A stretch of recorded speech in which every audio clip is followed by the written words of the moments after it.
தமிழகமே எதிர்பார்த்து நம் அண்ணாமலை, இளைய தலைமுறையின் எதிர்காலமே நம் அண்ணாமலை. நாங்கள் இத்தனை காலம் உழைத்தது எல்லாம் வீணாக போனது என்று வருத்தத்தில் காத்து கிடப்போமே. உங்களது கட்டளைக்கு நாங்கள் செவி சாய்ப்போமே.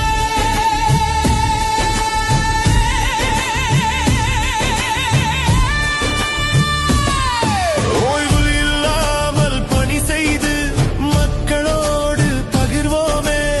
என்றுமே பணியில் நேர்மையாகவும் கடிகார நொடிமுல்லை போல சுறுசுறுப்பாக பணியாற்றுவோமே.